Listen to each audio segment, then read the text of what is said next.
Welcome everybody to a brand new Blu-ray and DVD out and about video today, and this week sees the release of the dramatic comedy The King of Staten Island, hitting store shelves along with the shark-infested horror sequel Deep Blue Sea 3, along with The Flash. The complete sixth season is releasing as well, and Scream Factory is releasing a collector's edition Blu-ray of the 1990 horror anthology Tales from the Dark Side, the movie, plus much more. So let's go see the deals, exclusives, and we're at our first location, Walmart. So let's go in and see what they got. All right, everybody, we are in at Walmart, and there's actually a few things worth checking out over here, it seems like. And the first thing I'm seeing is they have the DVD of The King of Staten Island and the Blu-ray DVD digital for, well, they have no prices over here, guys. So I literally have not a single clue what the price for The King of Staten Island is. Sorry, it seems like every now and again we come across places that don't have the price tags. It beats the hell out of me why they don't put them on there. Who the hell knows, man? But I got a chance to watch this movie on Amazon Prime, and I'm not gonna lie to you guys, I really had no expectations for this movie exactly. I saw the trailer a long time back when it was actually supposed to be released in movie theaters. This was actually supposed to come to movie theaters. Yes, the coronavirus derailed those plans in a big bad way. And, you know, I saw the trailer and I'm like, okay, this has the potential to be funny. It also has the potential to be not that funny. So I just didn't quite know what the expectations were. So I went in really with no expectations whatsoever. And, well, basically, the movie is about this young man played by Pete Davidson, who is in his mid-20s, and he's kind of this pot-smoking, no-job loser who hangs around his dopey friends and has a dopey life and has no ambition, and it's just the misadventures that he gets into and the lessons that he learns along the way, that sort of movie. And I'm gonna be honest with you guys, I did not like this movie. I didn't care for The King of Staten Island. I really didn't, man. I mean, the acting is really good here. Everybody does a pretty good job acting-wise. Marissa Tomei and Bill Burr. Pete Davidson is decent here as well. At the end of the movie, there is sort of these life lessons that are learned in the film, and, you know, there's some great poignant moments here, but I think the problem that I have is that it's not funny. That's the problem with the movie. Swear to God, it's just not funny, guys. I mean, I've always said that the biggest sin a comedy can ever make is that it's just not funny. And The King of Staten Island is just not funny. I mean, I maybe out of the entire film, and the runtime is like 2 hours and 10 minutes, somewhere around there. And I have to admit, for like over 2 hours long, I maybe laughed once. And that was a mild chuckle at best. Outside of that, I was just going through the movie like, this is supposed to be a comedy? Where is it supposed to be funny? I don't quite get where the humor is gonna come from here. I just think like this guy is a sad, pathetic loser, and there's nothing about it that's really funny to me. It's just kind of painful to watch him being this guy who has no ambition in life and literally is just slumming off of other people. Like like there's movies that that are like that out there that are actually funny, I would say, but The King of Staten Island has no redeeming value of comedy whatsoever. I mean, Pete Davidson is supposed to be a comedian, and I didn't get any sort of laughs from him whatsoever. I just thought this thing was painfully unfunny, and it was. And it's such a shame because they build it as a really funny movie. There's people in here that are good at comedy, but The King of Staten Island really failed, and it failed hard, man. I mean, it hit the pavement like going 100 miles an hour and could not stick any landing whatsoever. If you guys like it, fair enough, I won't fault you, but I was like an hour and a half in, I thought, is this going to get funny at all? And it really didn't. So I honestly, and I'm just going to be real with you guys, this movie was a real bore to me, and I found no real entertainment value from The King of Staten Island whatsoever. I mean, if you did, definitely let me know, but this was really painfully unfunny. And another new release I'm seeing is The Burnt Orange Heresy. I definitely did not check this one out for the week. From the award-winning producers of The Talented Mr. Ripley's Spring Breakers and Nightcrawler. Interesting. Elizabeth Debicki, Donald Sutherland, Mick Jagger. You gotta be kidding me. Mick? Look at that. Is that a mullet? Is he like wearing a mullet now, or is that's just how they styled his hair? It's weird. Okay. Huh. Nice. What is this about? Charming and ambitious art critic James Figueroa has fallen from grace. Yes. Oh, it's about stealing art and the web of lies, and oh, interesting. Nice. No, I definitely haven't heard of this one, man. But I do like the cover. The synopsis is intriguing me. I actually really do like Elizabeth Debicki. I actually think she's a really great young actress. I really like the work that I've seen her do. Donald Sutherland, I mean, come on, he's always great. And Mick Jagger, God, I haven't seen Mick Jagger in a movie in, got a hot minute. Damn, man. I'd be curious to check this one out. Got some good people in it, actually. If you guys have heard of The Burnt Orange Heresy, interesting title, definitely let me know. They got that. They also have, the complete 6th season of The Flash. Again, for no prices, by the way. They have no prices whatsoever. All right, they got to get on those, like, sticker prices, let me tell you, man. Now, to be fair, I've only watched a few episodes of the Flash TV show. I watched some of it on Netflix, and I've really liked what I've seen so far out of the first season, and I gotta continue going. I mean, I got a long ways to go before I catch up with this sucker, man. But for the out and about, I did do my research and looked into the complete 6th season because I wanted to see what people thought about it. Now, I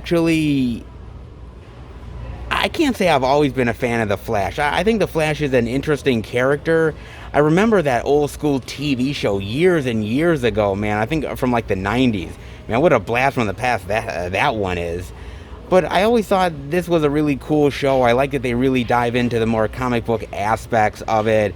Not really base it in any sort of realism. Just go full on sci-fi craziness, comic booky. And I like that, man. Now, it's kind of interesting because the consensus for the 6th season is kind of all over the place. The main agreement that I think I get from everything I've seen is that the 6th season is very kind of wonky. That some people think the first half is really good and then the second half is very weak, and some people think the first half is really weak and the second half is really good. Sort of like post-Crisis on Infinity Earth and pre-Crisis on Infinity Earth, and it's kind of like, you know, which set of episodes did you prefer more? That's kind of the vibe I'm getting. It's interesting because with this season, there's two different villains, and it feels like kind of two different shows in a lot of ways from the research that I've done.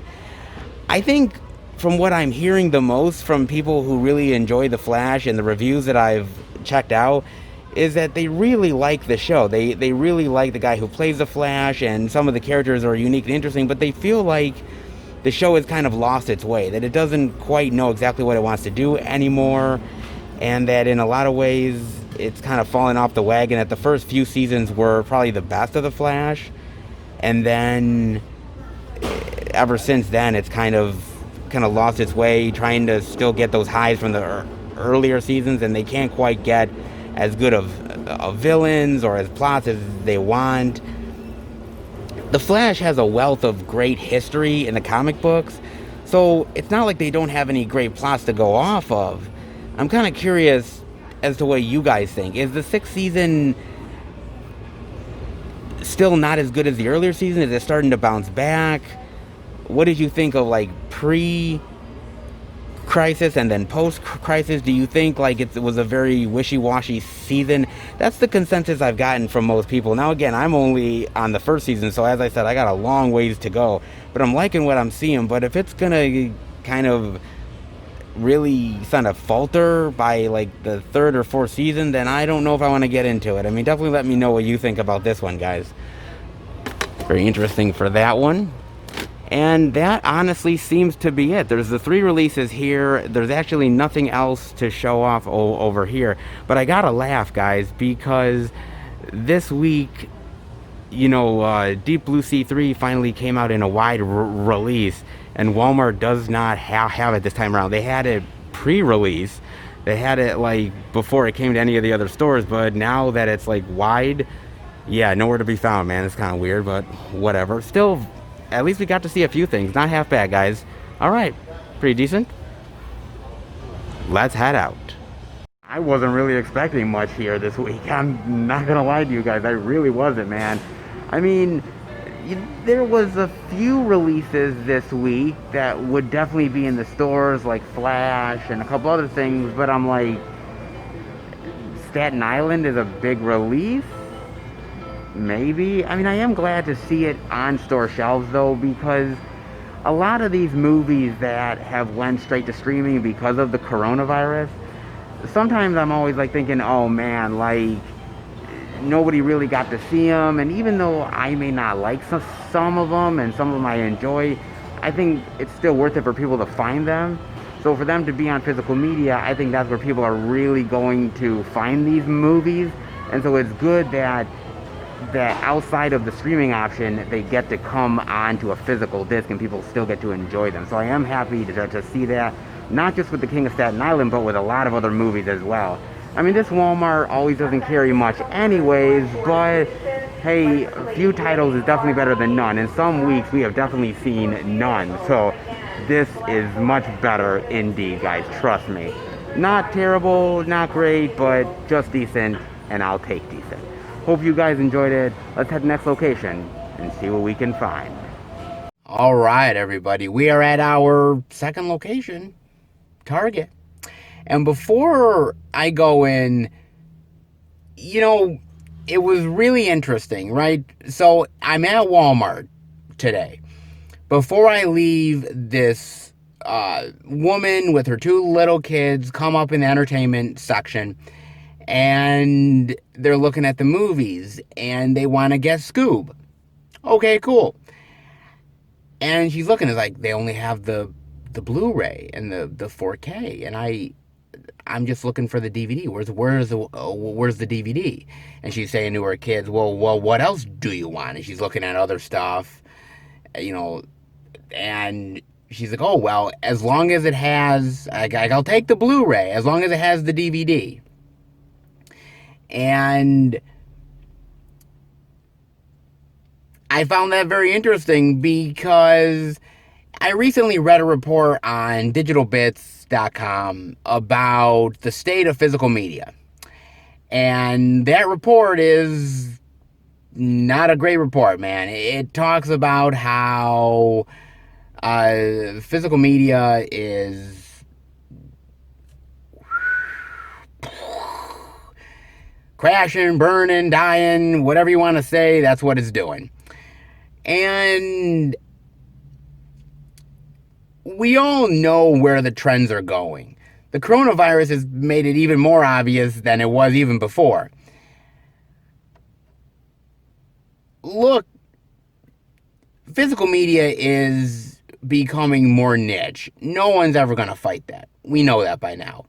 But I kind of, in some ways, kind of push back on the idea that physical media is completely shrinking down to barely nothing. I mean, I think it honestly depends more on price point than anything else. I mean, if you look at that woman that I just said with her kids looking for Scoob and they didn't have the DVD, she passed on it. Why? Look, she's a mother with 2 young kids, paying a lot probably for groceries and, you know, keeping up with her home and other bills.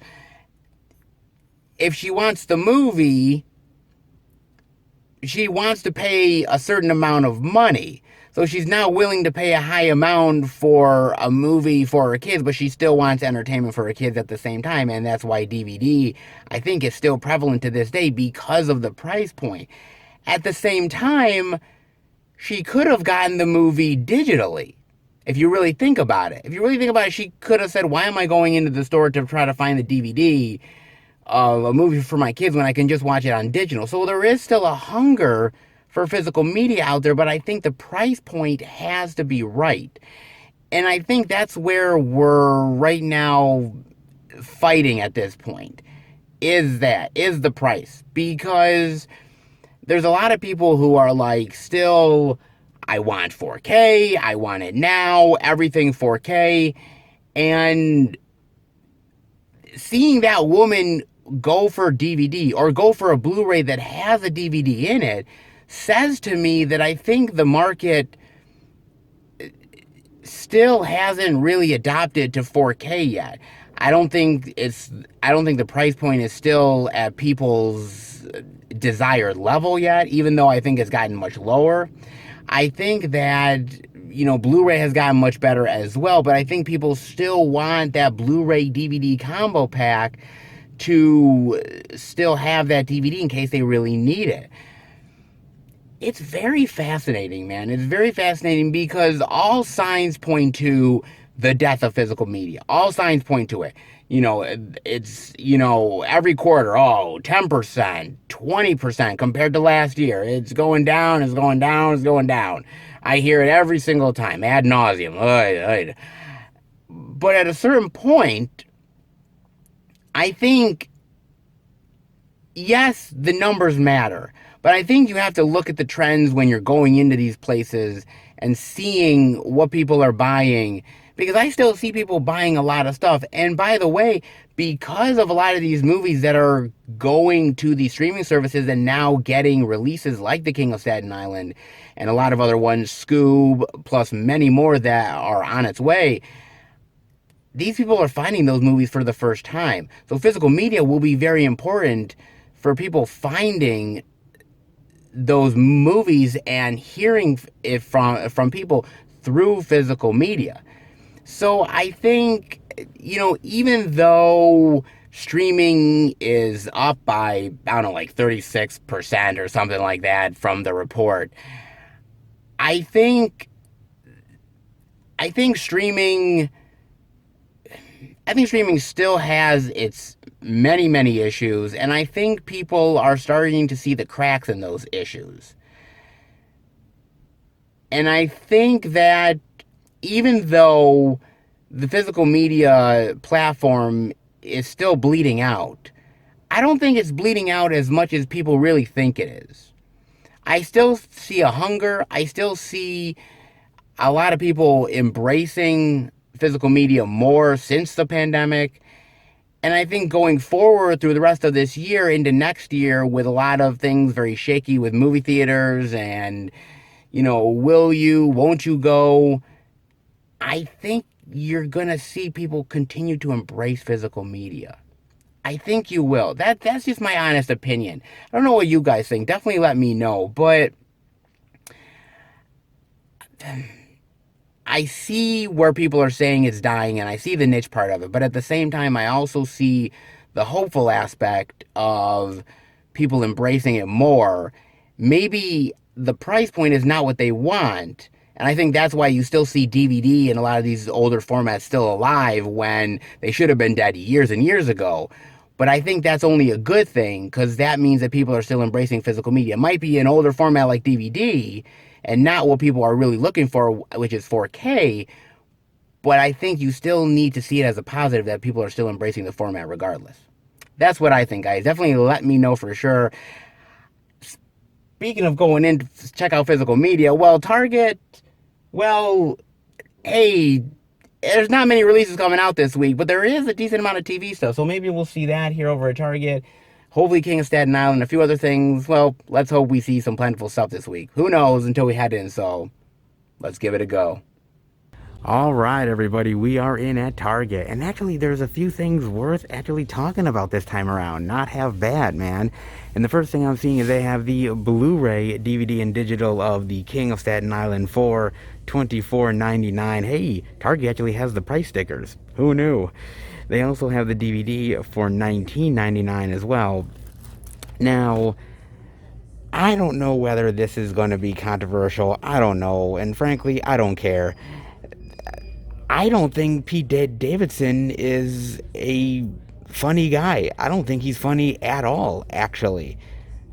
I don't understand the love for him. I don't really get why he's as popular as he is. To me, he comes off as very smug and self-centered and kind of a prick, to be honest with you. I mean, yes, he must have some talent to get on Saturday Night Live, but I've watched quite a bit of the stuff he's done on Saturday Night Live, and I don't get it. I don't get why people like him. I think he's really dry as a comedian. I think he's really unfunny. He's never once made me laugh in any of the things he's done. He did a small role in Jesus Rolls. Yeah, he was fine, but I didn't laugh. I haven't laughed at any of the Saturday Night Live stuff, and I didn't laugh here.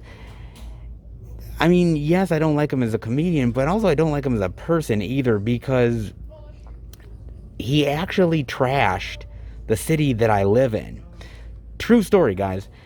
He actually was filming a movie in the area towards where I live, and I guess he must have had a bad experience or something, and he called the city that I live in trash, and it's terrible, and it's garbage, and all because he got stopped by the police, and his friend got arrested for having weed with him when they're not supposed to. Like that makes the city trash. Like, dude, fuck you, man. Fuck your fucking smugness, piece of shit. Dude, come on, man. I mean, he thinks he's better than everybody else. He dates these fucking supermodels and all that stuff. I've never appreciated him as a comedian. And, I mean, I know he's gonna be in, like, the Suicide Squad, and I'm looking forward to that movie, but I'm not looking forward to him in it.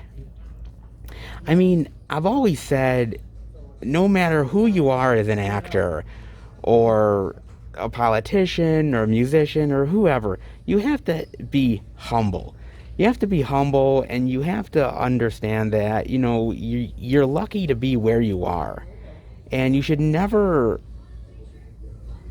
take advantage of that or think you're above others. And I just get that vibe with Pete Davidson, man. I really honestly do. Yeah, I'm just not a fan of this guy. Now, mind you, I will give props where props is deserved. He did a great job acting in this movie, but the movie's a part comedy, and nothing really stuck the landing as far as comedy is concerned. I don't think he's as good as people like Bill Murray or Dan Aykroyd or Dana Carvey or Mike Myers, John Candy. I mean, some of these great people, Chris Farley, David Spade. I mean, he's so far down the list as far as a comedian. yes, he's got a long way to go in his career, but I'm just not impressed so far. I mean, that's just my opinion. Definitely let me know. I mean, the movie has some good dramatic moments, but again, it all comes down to, is it funny? And this comedy definitely, to me, just didn't deliver, guys. And then I am seeing they have the Blu-ray, DVD, and digital of Deep Blue Sea 3 for $19.99. The DVD for $14.99. It is so great to see this outside of Walmart. Finally, for a while it was only a Walmart exclusive, but now you'll now see it everywhere. Very nice. Good to finally see it outside of the Walmart domain.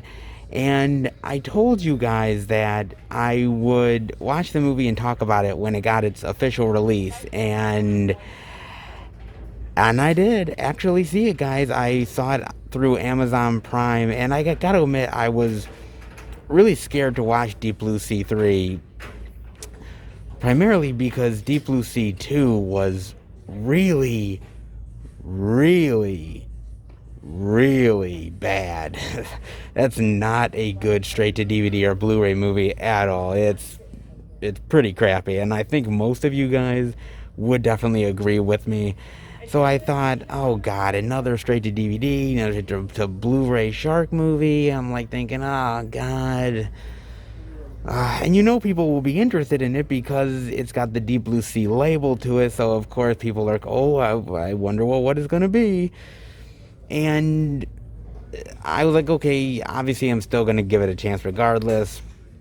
Now basically it's about these group of sort of marine scientists, and they're monitoring the sort of nursery where, you know, great white sharks are, but there's also these other like murderous sharks that have invaded the area, and you come to find out that they're sort of genetically modified and enhanced, and it's sort of them against the sharks, but also against the actual like company that is enhancing them, and they're sort of fighting for survival and finding out the truth.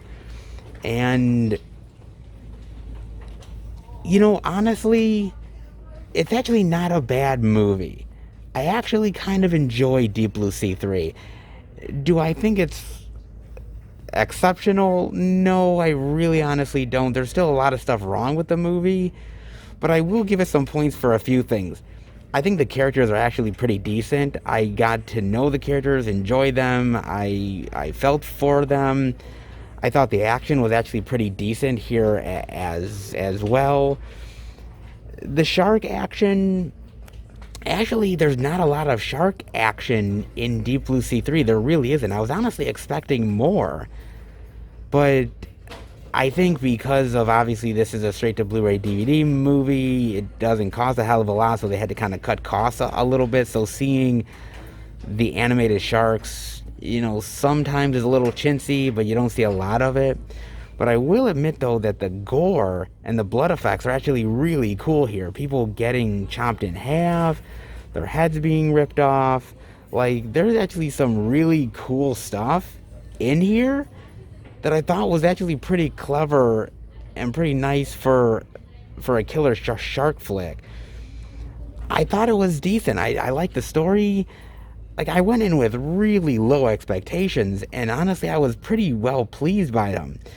I mean, it's good-looking chicks, it's beautiful location, you know, nice bloody gore. I had a decent time with it. It's not terrible. It's not the best shark movie, and it certainly doesn't beat Deep Blue Sea, the first one, but it was enjoyable. And I have to admit, I have to give special props to Tanya Ramone, who plays the lead in here. She is absolutely gorgeous, man. And I remember her from back in the day when watching her on a show like Lost, and really loving her then, man. She didn't do a half bad job here. I kind of liked her, man. This one, if you're kind of sick of crappy straight to DVD shark flicks and not sure about this one, or really got burned badly by Deep Blue Sea 2, then rest assured that this is still pretty good, and I think you would still enjoy it. So yeah, I would say give it a look. It's not great, but I think it's a cut above the rest. Then I'm seeing something we definitely haven't checked out yet, and that is the DVD of Infamous for $12.99. Fame is a deadly game. Oh, that's what they say. Nice cover with Bella Thorne. Very nice. Haven't seen her in like a hot minute. Huh. Executive producer of Kidnap. Ariel is a down on her luck dreamer who longs for popularity. Well, don't we all? Dean is an ex-con working for his abusive father. The two have an instant connection, and after the accidental death... Oh, okay.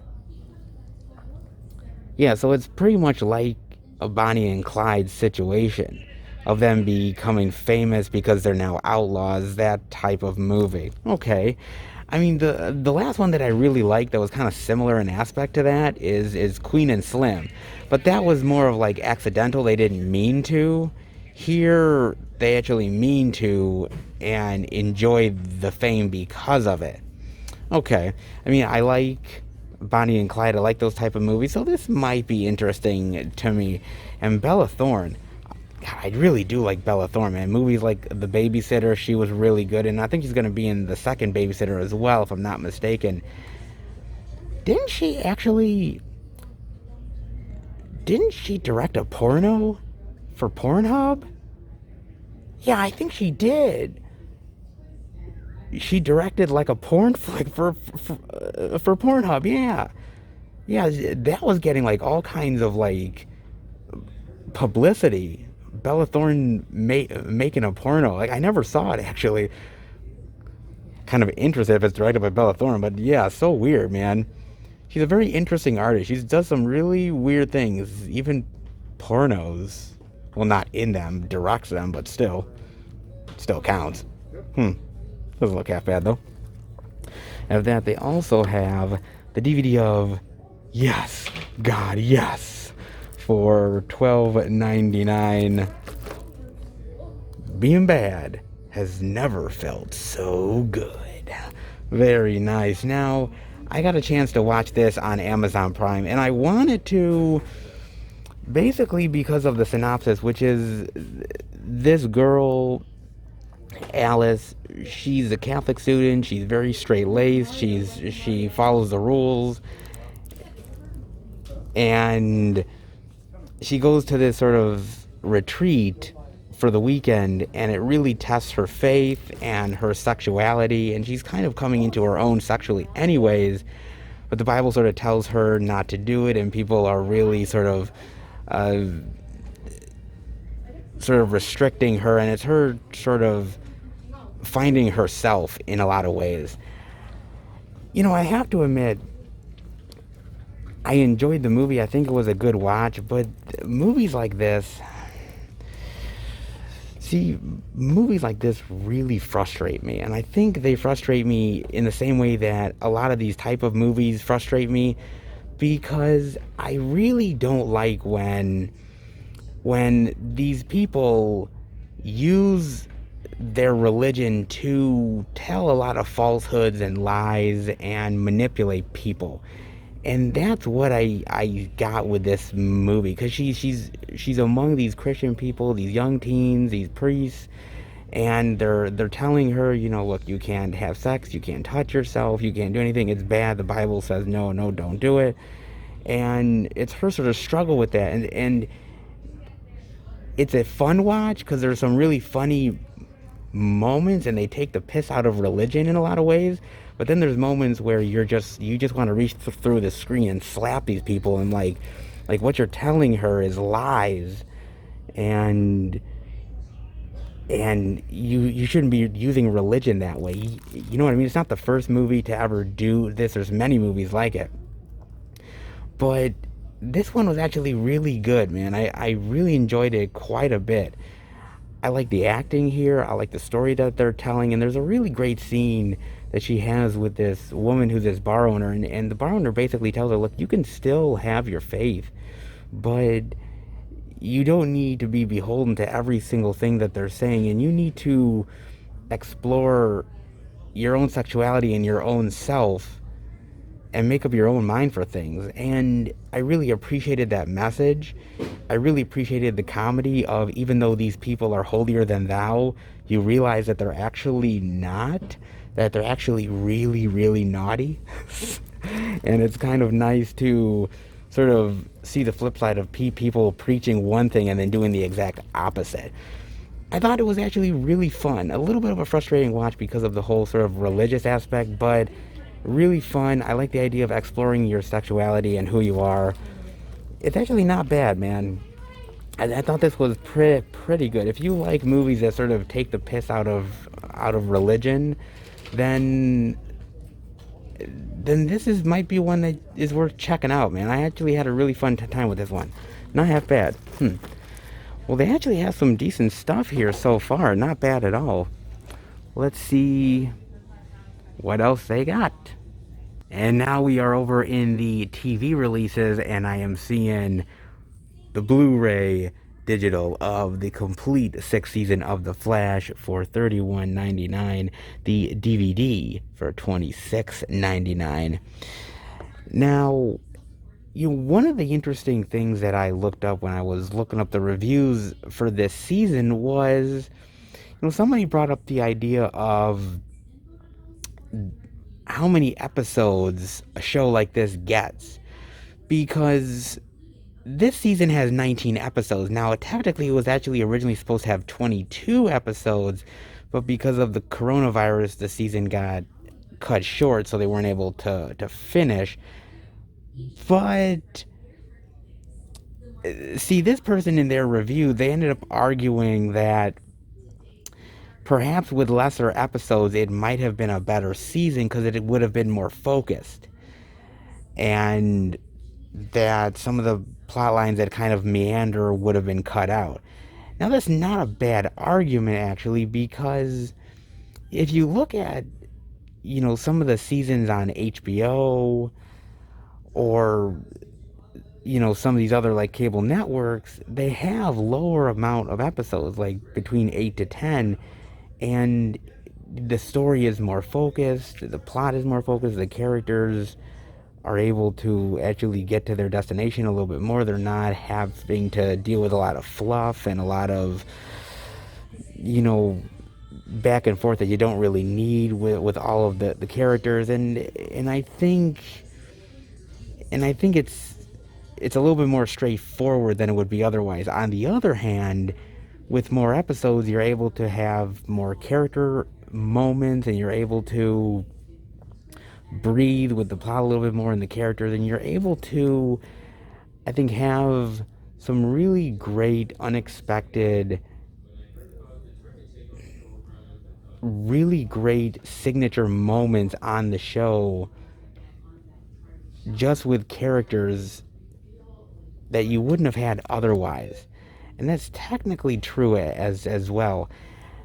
See, I've had the spectrum of both. Like, I've seen seasons that have had many episodes to it, and I've had seasons that I've seen a lot less episodes. I like both. I don't know actually what I like more, though. See, for me, it's kind of the interesting thing with something like a show like Lost, where Lost had like 22, 23 episodes, and it was good. There was a lot of really great character moments, but there was a lot of episodes that felt like it was fluff, and it felt like it was kind of just like going all over the place. But then the later seasons had lesser episodes. It felt more focused, but you lost a lot of the character stuff at times. I'm kind of curious of where you guys think. Do you think lesser episodes would help Flash, or more episodes to sort of flesh it out a bit more? Do you think it's fine?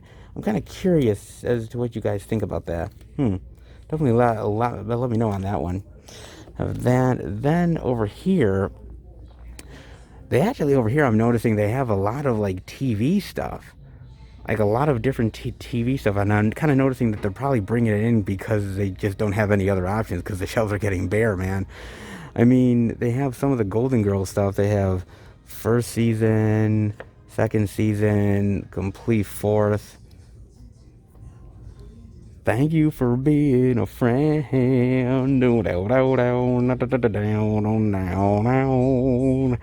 Really great, man. I actually really love the Golden Girls, man. My mother used to love it back in the day. Hell, she still watches reruns now, man. In fact, who doesn't love the Golden Girls? I mean, come on, man. Great, fantastic. They have that. They also have Young Sheldon, Modern Family. They have Saved by the Bell, the complete series. My God, man. Good Lord, this is a blast from the past. Holy shit.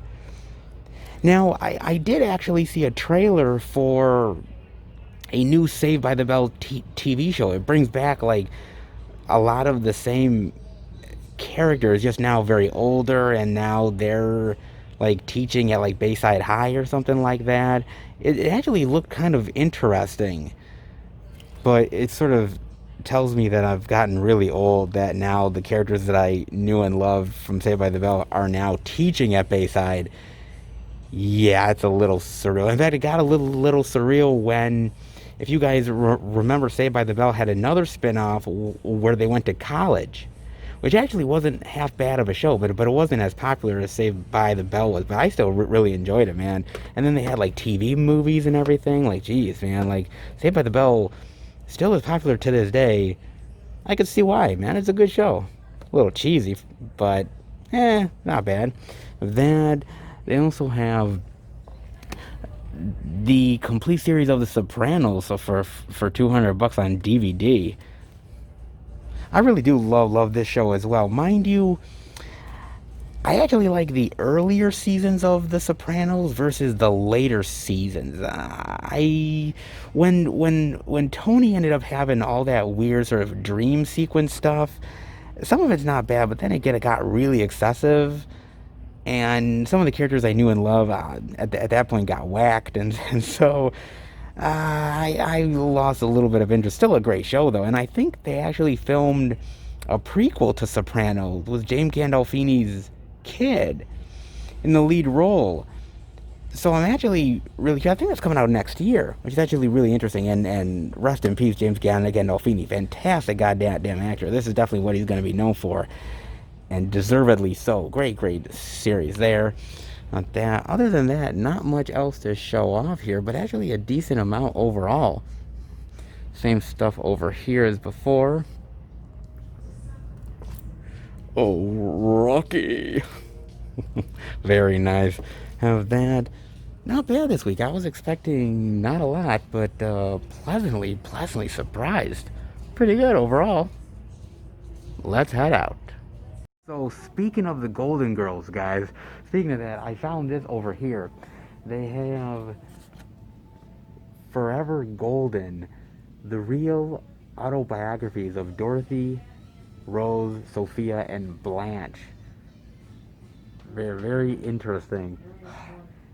Anything to make money off of a property. Merchandising. It's where the real money from the movie's made. Damn right. Oh boy, man. Not half bad this week over at Target. Trust me, I was expecting barely anything here. I mean, outside of a couple things I thought maybe we'd see, I was really surprised, man. Seeing a couple things that we hadn't seen yet. Obviously, The King of Staten Island, Flash, finally having Deep Blue Sea 3 over here, and some old school TV box sets as well. Not bad for Target, man. Maybe they're getting better? Well, I won't go that far, guys. But hey, this week was better than expected, and I'm very happy for that, guys. I hope you are too. Let's head to the next location and keep the physical media train rolling. All right, everybody, we are at our third location, the second Walmart. We're going to go in and see if they have any cool indie titles we're checking out. But before we do, I got to talk about a trailer with you guys. And it's a trailer that I just got to sing and say, hallelujah. Hallelujah. The Justice League Snyder Cut. Yes, the Justice League Snyder Cut trailer finally released. Oh boy. Now look, man. we all know it's coming, obviously, next year to HBO Max. The petitions, everybody's voices were finally heard. We're getting it. And I was curious to what this was going to be. I really honestly was. You know, are we recycling footage? What is this going to be like? You know, how much did Zack Snyder actually get done of the Justice League before getting taken off of the project? So I was curious about that. And the trailer really brought to light a lot of things. First off, a lot of new footage. I mean, a hell of a lot. Pretty much like 95% of it is all new footage, man, pretty much. And even the stuff that is old footage seems to be modified. Certain alien designs and whatnot, that seems to have changed. We finally get to see, in the trailer at least, a black suit Superman, which for old school Superman fans like me, that's a monumental moment because I remember black suit Superman from the comic books. So that is something I'm definitely looking forward to. Also, right off the bat, beginning of the trailer, you see Darkseid. Basically, Zack Snyder is telling you, hey, I'm not fucking around. I am going to show you Darkseid. We are going to have him in the film. And that's a big thing as well. You know, obviously, they're updating the effects. They're editing the footage. They're assembling all of this. I gotta tell you, I thought the trailer was really well done, man. I was curious about it. But after seeing the trailer, I am definitely hyped. I definitely want to see this now. I mean, truth be told, Man of Steel, I'm not a fan of. I didn't think that was the proper Superman movie that they should have done. Batman vs. Superman had some decent moments, but it faltered a lot of times. But I thought they were headed in a right direction. I'm very curious to see what Zack Snyder's vision is of a Justice League film. It's one we never got to fully see, and now we are going to see it. And I'm just kind of curious as to what the goals are of this film. Because I keep on thinking about this. Because, you know, if they just want to release a director's cut, then why not release a new edition of Justice League on physical media and add the director's cut onto it? They could do that. Are they just doing it to have the extra, you know, content that's on HBO Max? Is Zack Snyder doing this because he really believes in the Justice League project and felt like he got screwed over? And what is this exactly going to do for the DC universe? Because let's say this is actually successful. Let's say that people really love this version and this is the preferred version. So what does that do with the other Justice League film? What does that do with the DC Universe continuity, having Robert Pattinson as Batman? Because obviously Ben Affleck has signed a contract with HBO Max to do more Batman stuff. Even there was like a brief like tweet by, I don't know whether it was HBO Max or Zack Snyder or somebody, where some fan tweeted and asked a question about doing a proper Justice League sequel. And, oh yeah, it was a HBO Max. And they said, you know, all in due time or patience. And I'm like thinking, so they're going to do one on HBO Max? Like, they're going to get Ben Affleck and Jason Momoa and Gal Gadot, and they're going to get all of them to do this? Like, I'm like, what is the end goal of Justice League? I'm very curious about this. And, I mean, by the way, the movie, when it comes out on HBO Max next year, is going to be 4 hours long. It's going to be a 4-hour movie. They're going to break it up into an hour every single week, possibly. But at the end of the day, it's a 4-hour movie. It's longer than fucking Titanic, for Christ's sake, man. So I am very curious about this. I really am. What Snyder's vision is, what the goal of this is for him, and for maybe him going forward in the DC universe. And I'm just really curious to compare and contrast between his vision and Joss Whedon's vision. I think the trailer looks great. The new footage looks phenomenal. And it looks like it's going to be a completely different beast and animal from what the other Justice League film is. And as a director's cut goes, that's all I can really ask for. So I'm really looking forward to that. If you are, definitely let me know, man. Let me know your thoughts on that in a big bad way. I'm dying to know. In the meantime, let's head into the second Walmart and see what goodies we can find. All right, everybody, we are in at this Walmart, and yeah, I'm seeing they have the Burnt Orange Heresy for $14.96. They have Infamous for $12.96, but other than that, wow, man, they are incredibly wiped, dude. Really, really wiped. They have like no King of Staten Island or Deep Blue Sea 3. None of the new TV stuff as well. Wow, I mean, yeah, they're really, really wiped over here, man. That's crazy. This is like the afternoon and they're really wiped as shit. And then over on this side, guys, I gotta admit that there's nothing really new to show off. I mean, I am seeing, though, they do have the complete 6th season of The Flash for $27.96.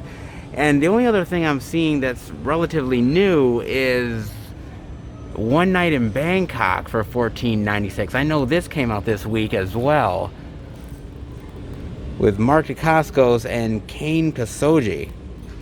6 hours, 5 hits. Who will survive?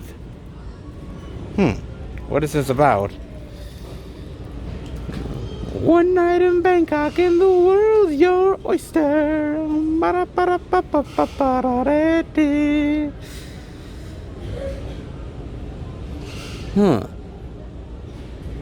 Man, this synopsis reminds me a hell of a lot of Collateral. Oh yeah, it says an homage to Collateral with a shocking twist. Yeah, I'm like, oh my god, it's like practically like ripping off Collateral practically, man. Good lord, dude. I gotta admit, man, I really like Mark Dacascos. I've always had a soft spot for the man. I mean, he's not the best out there as far as martial arts or anything, but I've really liked him. I mean, back in the day, something like Double Dragon, which yes is cheesy as shit, but I still love him in it. That movie, I really loved him in John Wick Chapter 3. I thought it was really awesome and kick-ass there. I thought it was really great. I would also say, you know, he was in like a couple episodes of Stargate Atlantis, and he was really good there too, man. I thought he was really phenomenal, man. I've liked him a lot. I think he was also, I don't watch much of the Food Network, but he was on like Iron Chef, I imagine, right? He was the one that kind of like raised up the sheet for all the ingredients, and he would like do some sort of like martial arts moves or some shit. Yeah, I think he did, man. Yeah, I like him. He's got a good personality, and he has a badass streak to him, man. So he's kind of playing the Tom Cruise role here, essentially. Very interesting. I love Collateral. That's a really great. So kind of taking that movie and doing kind of a similar idea, but in Bangkok. And we know how dangerous Bangkok can be. If you've ever seen The Hangover Part 2, you know how dangerous Bangkok can get. I wouldn't fuck with those crazy monkeys. Not at all. Very interesting. Well, other than that, though, that seems to be it. Nothing else really new here. I thought maybe over on this side we would see the King of Staten Island, but no, not at all. Nothing else new as far as indies, and yeah, it doesn't seem like they really got in much this week, if at all. It's kind of crazy, man. I thought we'd see more, but at this Walmart, I'm kind of shocked, guys. Thought it'd be more plentiful. Go figure. I am really shocked about this Walmart, man. Really shocked. In fact, what I found out through talking to one of the employees is that they didn't get any copies of The King of Staten Island. They barely got anything for Flash. They got nothing in for Deep Blue Sea 3. Yeah, and even there was a lot of like interesting indie flicks that came out this week. Certain things that I know that were supposed to come out, and they didn't get any stock whatsoever. I mean, usually this is a very plentiful Walmart. You guys know that through all the videos that I've done coming to this place. there's a lot to show off, and usually this Walmart has far more than the first Walmart that I go to. But when the first Walmart has just as much titles as this one does, that's saying a lot, man. That's kind of weird. Sort of a weird anomaly of a week. Like this second Walmart, which usually really delivers. This time around, we saw an interesting movie, but yeah, not much else. Oddball week when this happens, man. I don't know. Odd indeed, man. But, well, guess I was expecting more, but that's just because I've just been so kind of spoiled, I guess, by this Walmart that I was expecting more all the time. Every now and again, maybe I should lower the expectations. You think? Well, hey, one disappointing week out of many, many plentiful weeks. Well, hey, it happens, guys. Hope you enjoyed the one interesting title we showed off. Let's head next location. All right, everybody, we are at our fourth and final location, and I think you guys know where that is. Yes, absolutely, we are back at the Beast Best Buy, baby. It's been a really interesting out and about, seeing some interesting media, not a lot. It's kind of a slower release week, but still a decent amount at most of the places. So, kind of curious what the Beast will have. Will they have any exclusives? Will they have some of the similar stuff we've seen yet? Well, you never quite know. The Beast always has a surprise or two in store, so hopefully we'll get it this time. Let's head in. Check out what the Beast has to offer us this week. All right, everybody, we are in at Best Buy, and the first thing I'm seeing is they have the Blu-ray, DVD, and digital of The King of Staten Island for $22.99. Now, this movie is directed by Judd Apatow. Now, Judd Apatow has had a very interesting career. He started really directing episodes of Freaks and Geeks and really getting in with a lot of those young actors and that crew that would definitely serve him well later on in his directing career. But he really came to prominence because of the 40-Year-Old Virgin. And by the way, the 40-Year-Old Virgin is still funny to this day. Like, it is still really great, man. I still laugh my ass off at that. Me and some of the people even at work, like, we still throw out lines from the movie. So, I mean, it's still great. Then he did Knocked Up, and I thought Knocked Up was really good. I really like Seth Rogen in there. I like his crew of friends, and even in something like 40-Year-Old Virgin, like the crew, the friends that he has, like I love the camaraderie and the hilarity that you get from the friends just hanging out with one another. It's the same thing with Knocked Up. And I thought, wow, that's a really great 1-2 punch. 40-Year-Old Virgin and Knocked Up together. And you know what? I'll even say that Funny People isn't bad. I'm not crazy in love with Funny People, but it's not outright terrible either. It's got some really good moments. I like Sandler in there. I like some of the parody of Hollywood. There is some good stuff there. So I don't outright hate it. It's pretty decent overall. Then he took a long time off from directing and focused on producing and a lot of other stuff. And he came back and he did This Is 40 and Trainwreck.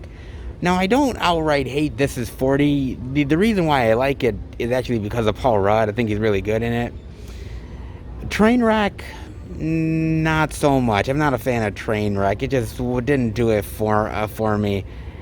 I mean, I think Trainwreck is better than The King of Staten Island, but it's still not so much. And then doing this film, and I found that every movie that he's done has, at least for me, got progressively less funny with each one. I don't know whether you guys agree or not, but it definitely feels that way to me. And I think the honest answer is that comedy is very subjective and it changes all the time. What was funny maybe 10 years ago or 15 years ago might not be so funny now, and there's a different type of comedy that has kind of replaced it.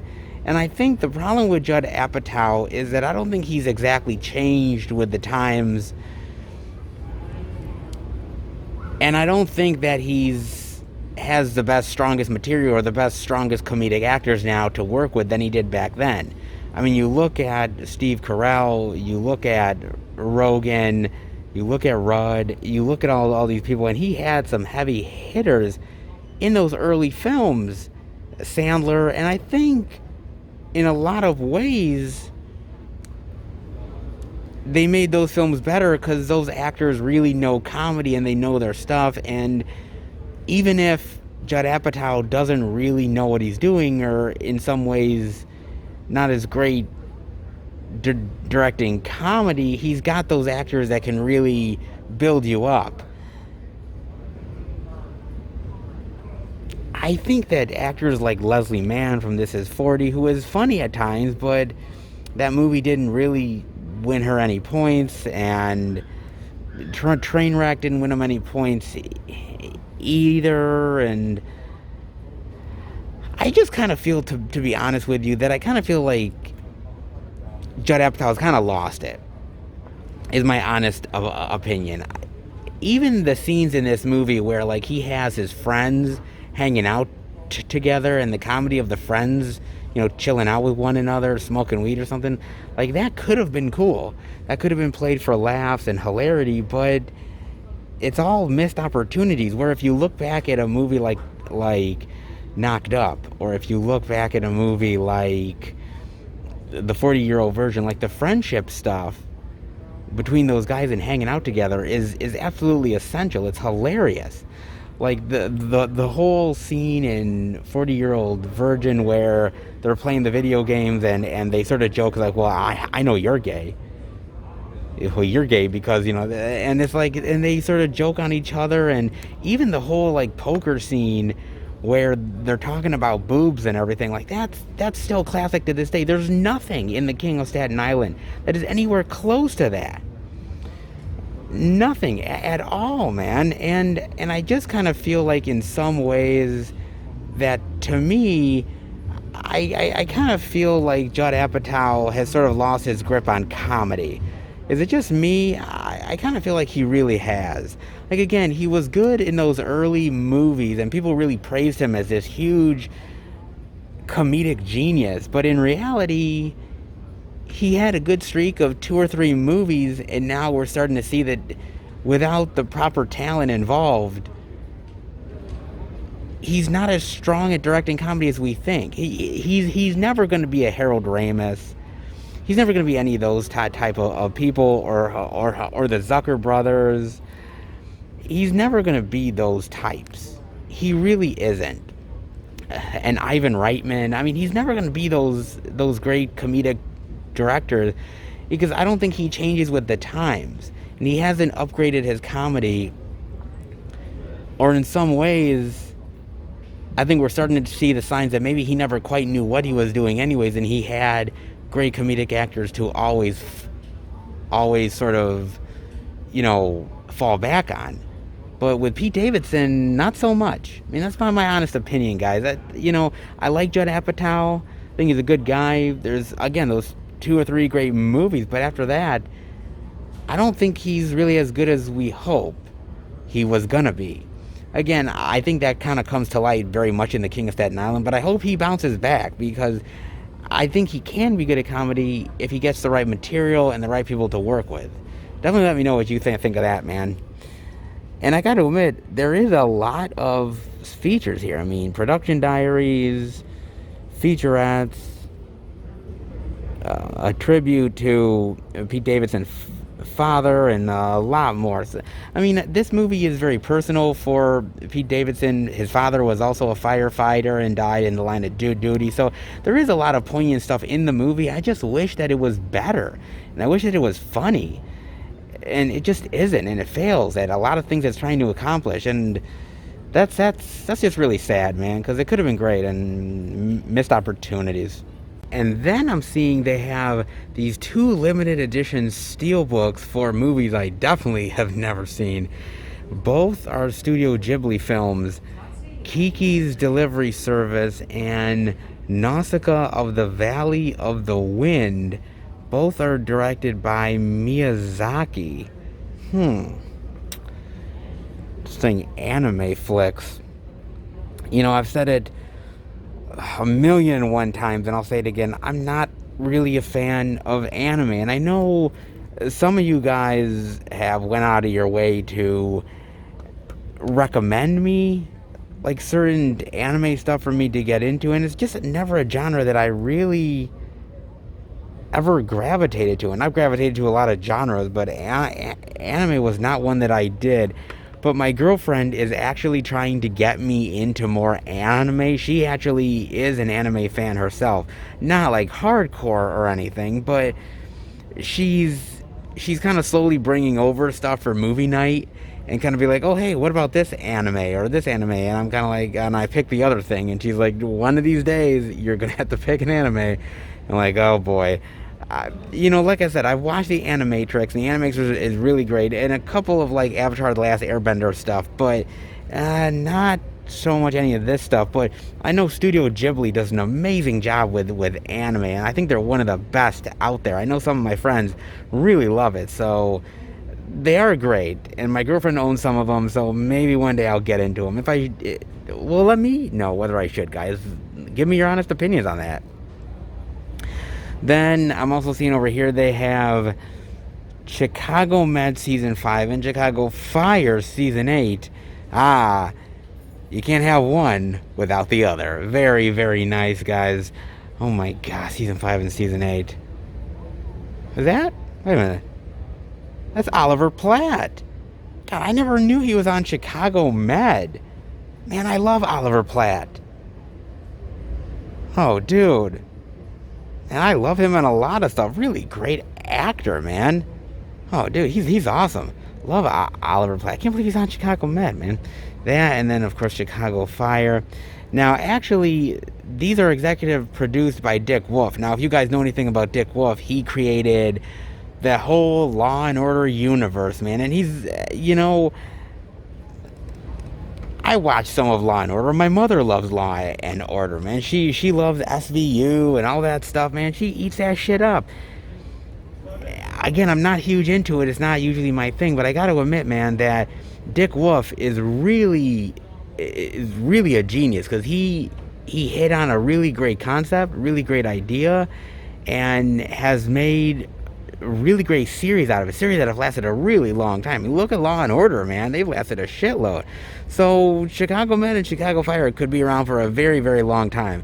Again, I'm not usually into this procedural stuff, but Dick Wolf knows his stuff, man. So maybe they're good. I mean, definitely let me know. And last but certainly not least, The Flash Season 6, the Blu-ray and digital for $31.99. Now, I'm actually really curious where they go with Season 7 and beyond of The Flash, because you have to remember, Arrow is done now. There is no more Arrow. He's over, he's out, and so now who's going to be the big dog of the CW DC universe? Is it going to be Flash? Is Batwoman going to steal his thunder? What about Supergirl, DC's Legends of Tomorrow? Hell, I believe they're even doing a Superman CW show, and so he could come in and take the top spot. I do think Flash is more of the veteran. I do believe that he's going to take charge if they do Flash right. Like I said, there's a lot of really great storylines within the Flash comics to take from. So I am curious to see where they go next. And in general, I like the Flash if it's done right. Like with the movie Flash, like when I saw him in Justice League, I kind of felt like maybe he was a little too goofy and not really as serious as I wanted him to be. Like maybe he was just there for the comedy relief. But I will say that I thought what was really cool in Crisis in Infinite Earths is that there's that scene that cameo scene where the DC Universe Flash meets up with the CW Flash, and they have that really great moment, which I thought was really cool because honestly, like, to get him to do a cameo on a CW show, that's pretty nice, man. And I'm interested to see where they go with that. I know they're gonna do like the Flashpoint movie, which is very intriguing to me. I wonder, have they ever actually done Flashpoint on this show? Because if they haven't, that's another really great idea that they could do, and maybe do some sort of reset, which could be really interesting as well. I know they've kind of wanted this Flash to play in the movie world, but I think they kind of want to keep the movie Flash separate from the TV show Flash. I'm kind of curious where you rank this Flash. Is he better than the 90s TV show Flash? Is he better than the DC movie universe Flash? I mean, where does this Flash rank? I think people really like the guy who plays it, but I think they've had a lot of missed opportunities with the TV show, and I think that a lot of people are hoping for the glory days. I know a lot of people say with a lot of these CW shows that the early seasons are the best, and then the later ones kind of fall off the wagon. But I'm hoping Flash picks himself back up because it's a great character that has a lot of potential, but I don't know if the potential has ever been fully realized for this character or not. I mean, definitely let me know what you guys think of that. Yeah, the episode... an exclusive episode. Noir with commentary. Well, that's nice. The DC Comics panel, San Diego Comic-Con, delete scenes, get not half bad, man. Bad this time around. I know there is a lot of really great CW stuff out there, and sometimes the potential isn't fully realized for certain characters, but I think one of the people that definitely needs a lot more love is the Flash. He's one of those DC comic characters that, you know, there's always Batman, there's always Superman, and now Wonder Woman's getting more love. How about we give more love to Flash? Definitely let me know what you think of that. And not half bad this week. I mean, some of the similar stuff, a couple of interesting things to check out. Not bad overall. Kind of slow, but decent. All right. Let's head out. Well, it's better than last week, right? I mean, look, guys. It's not an abundance of physical media here at the Beast this week, but then again, it's not an abundance of physical media that came out this week either, so what do you really expect, man? I mean, we did see a couple of exclusive limited steelbooks. We saw a couple of TV seasons that we didn't see on top of some of the regular stuff as well. So, you know, it didn't blow me away, but then again, I wasn't really expecting it. I was expecting a decent week, and overall, hey, I got it. You know, I mean, not every week has to blow you away. I mean, sometimes we wish, but just having some decent physical media around at all the stores is good enough for this movie lover by far, man, and I hope it is for you. This place didn't blow the door hinges off, but didn't have to, I don't think. It just had to be steady, and it is a steady week by far, so not half bad, guys. Hope you enjoyed it. Now, let's head home. All right, everybody. That'll do it for the Blu-ray and DVD out and about video this week. And it was pretty decent, I'd say. I mean, it wasn't like the huge bonanza physical media week that we've known before, and it wasn't the, oh my god, there's nothing to see here, we're all doomed week. It was neither of those, guys. It was just right in the middle, and I'm okay with that. I honestly am, and I think there is better days ahead. I mean, you know, you have a lot of these movies that have hit on streaming platforms that are finally coming on to physical media. Movie theaters are starting to open back up again. Movies are starting to actually, you know, get their release dates and open up in the theaters. So, you know, those will eventually hit on physical media as well. So I feel good about it. I really honestly do. And especially now, getting close to heading into the fall, you know, we're having obviously upcoming a lot of sales and a lot of really good deals going on. So I think it's the right time, honestly. I really do. Will there still be weeks where it's going to be really slow and not much to show off? Yes, absolutely. But overall, I think things will improve over time, and as a physical media lover, I am very, very thankful for that. Hope you guys found something good this week, whether it was older releases or some of the newer stuff. Definitely let me know. As far as I'm concerned, well, I got a couple packages in the mail, the last two for August, and the first one I got was a package from Diabolic DVD. Yes, they love me. This is actually a Rutger Hauer sci-fi action flick. When it got announced, I was like, oh my god, I hadn't seen that one in ages. And I love me some Rutger Hauer, man. That guy is pure gold. And this is really more of an underrated sci-fi action flick. More of like a cult classic, I would say. But man, I haven't had it in the collection before. It seems like it's going to be a really great addition. So damn, I'm looking forward to this one, diving back into it. So I got that. And then the other package I got... This is actually a horror pack exclusive. Now, you're probably saying to yourself, well, wait a minute, Seth, how did you get a horror pack exclusive? You don't subscribe to Horror Pack. You're right, I don't. Did I get it through eBay or Facebook? Nope, didn't get it through those either. I actually got it from the director himself. I won't tell you anything more about that. Very intriguing, but my first Horror Pack exclusive.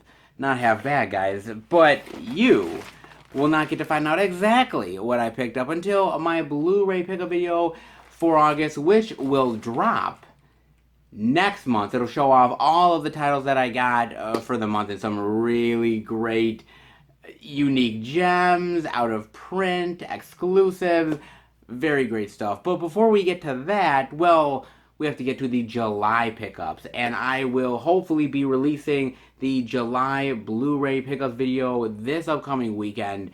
I cannot wait, man. It's gonna be fantastic. I'm looking forward to it.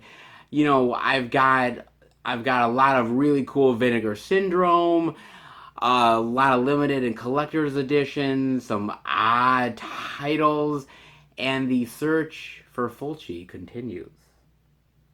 Yes, there is a lot of really great stuff in that pickup video, so definitely look forward to that in the weekend, guys. But I think you guys always know I pick up some really unique and odd titles, and this time around, no exception. And before I let you guys go, I really wasn't going to talk about this. I wasn't, but I really don't want to shy away from a lot of subject matter on this channel. I want to be open to talking about a lot of stuff. And this has been one hell of a controversy with Netflix. And it all has to do with this movie that's coming on the platform next month called Cuties. And primarily what it has to do with is the poster image. Now, the poster image depicts these really young girls who are in very skimpy clothing. It looks like they're twerking and dancing around and kind of sexualizing themselves. And it has caused quite a stir, a big one, with family groups, religious groups, you name it. Everybody under the sun attacking Netflix for this. Is it right? Is it wrong? That's up for someone else to decide. What I will say about this, in all honesty, what I will say about it, guys, is that unfortunately, yes, we are, over-sexualizing girls at a younger and younger age. We are. And look, there are a lot of good people in this world. I know a lot of you guys are good people, and I'm a good person, but there is a lot of not so nice people in this world that, quite frankly, I hate to say it, guys, but they take advantage of the situation. And they see something like this, and it just attracts the bad crowd. It just attracts a really rough crowd of people that are just nasty human beings and individuals. But see, on the flip side of that is the fact of marketing is very deceptive. We know it's very deceptive. We know that marketing can be really different from what the actual thing is that you're watching. Now, I looked at the trailer to Cuties. I watched it. And, yes, it has them sort of, these young girls sexualizing themselves, but it looks like it's more than that. It looks like it's these young girls sort of coming into their own, finding their identities, finding themselves, finding the strength to overcome certain issues that they have and sort of connect with one another. I think there's more to the movie than just that, but I think the problem is we're so quick to judge that we see an image on a poster, and trust me, the images on the poster are I don't agree with it, okay? But the problem is that we are very quick to judge. And we are condemning a movie before we see it. Before we're having to get a chance to actually look at the film and judge it for ourselves. And that reminded me of in the 80s. It reminded me of a lot of horror films in the 80s that, fairly or unfairly got hosed by a lot of these religious and family groups. And they would be picketing outside of the movie theaters. They would write articles in newspapers about it. They would do interviews on TV. They would be bashing the movies constantly. All the people who were in the film, anybody who supported it, you didn't name it. And a lot of those people, quite frankly, never even saw the movie. Like they were hating on a product that they never actually saw.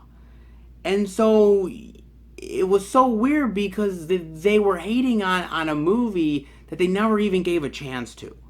They just instantly saw the poster, they saw the title, they saw a trailer, and suddenly that's all they needed to see, and this movie was the devil incarnate. And unfortunately, we don't learn from the past. I kind of wish we did, but unfortunately we don't. And I know, as far as a horror movie lover myself, and as somebody who has seen the history of these films getting torched, whether it's through Roger Ebert or a lot of these groups that frankly just made it seem like those movies were the most disgusting movies of all time. They were immoral and they were sickening and they ruined society. And they couldn't have been more wrong. They honestly couldn't have been more wrong. But there was a narrative, and that narrative fit. And I just want us, good or bad, to look at that film, Cuties, look at that foreign film, and judge it for ourselves. You can comment on a poster. You can comment on a trailer.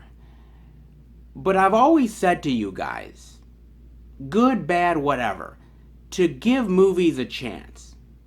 Because you never know what's going to happen once you press play or go into a movie theater. You don't know how that movie is going to turn out until you give it a chance. And trust me, there has been so many movies that I've watched that I've heard bad things about. And I give it a chance, and suddenly I'm either pleasantly pleased or I'm like, wow, this is really terrible. But I still give the movie a chance because I want to judge it on my own terms and actually see it and see everything in context. And I think we have to remember everything has to be put in context. Because I'm seeing a lot of people saying, oh my God, that is disgusting. That movie's disgusting. I'm never going to watch it. And I'm like, you don't know what it fully is until you actually watch it for yourself and actually make up your own mind and make up your own judgment. But if you don't watch it, then you have no reason to comment on the movie itself. If you don't watch it, if you don't watch it with your own two eyes, then you have no say in this at all on the movie itself. And so I just want us to understand that there's a lesson to judging films harshly before we've ended up having a chance to watch them firsthand. It goes back to the 70s. It goes back to the 80s. There's stuff from the 90s. Hell, there's stuff all the way back in the 30s and 40s and 50s, for Christ's sake. It's been happening forever. And unfortunately, we never learn. Now, look, I will say this. I don't condone that poster. I think that poster is a disgusting image. I think that the other poster is far better, and I think probably represents the movie a little bit better.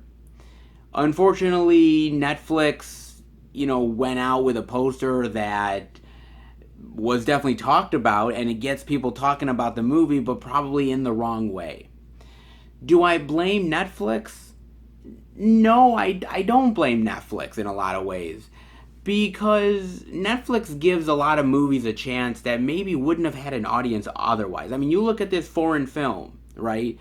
And maybe if it gets released in theaters in a very limited run, that maybe it'll get seen by here and there, amount of people. But on Netflix, on a platform like that, it will be seen by people. And it will have a wide-ranging amount of people that it will possibly get to. And for any filmmaker, they'll tell you that having their movie have that kind of exposure is well worth it. So I just want to say that I think we need to learn from the past. We need to learn not to judge so harshly until we've actually seen the product itself and then go into it. But, we're living in a very quick to judge society, and, once there's one bad image or one wrong thing, that's the narrative. And it will never get past that no matter what happens, because that's ingrained in people's heads. And I think we need to kind of slightly change that just a little bit, because maybe the final product might actually be better than what we're hoping for, and we wouldn't know that until we give it a chance. That's just my honest opinion, guys. Definitely let me know what you think about that. I just didn't want to shy away from this controversy and not talk about it. I definitely wanted to give my 2 cents on it, guys. But I hope you enjoyed this video. If you did, definitely give it the thumbs up. If you're new to the channel, welcome. Check out the other Blu-ray and DVD Tuesday videos. I do the movie hunting videos, the Blu-ray pickup videos, theatrical movie reviews with my friends, and much more. I just recently put out my big 3-hour Dollar Tree hunting video. It's so good, guys. A really fantastic hunt. Found so many really fantastic deals and media. Some really interesting gems. Definitely give that one a look, guys, if you got the time. And if you like how I talk about movies and physical media, definitely hit subscribe and become a part of the Film Fan Nation. I want to thank my subscribers so much. You guys are so awesome, man. Taking the time out of your daily lives to watch the videos and to comment and subscribe. You guys are really awesome and so supportive of me, and I hope that I send the love right back to all of you. So thank you so much. And keep up to date with everything I'm doing through Instagram, Twitter, and Facebook. FilmFan108. Keep up to date with everything I'm doing, plus special pictures and videos I do from time to time on social media as well. Alright, I will see you guys back next week for a brand new Blu-ray and DVD out and about video. Take care, everybody, and happy hunting.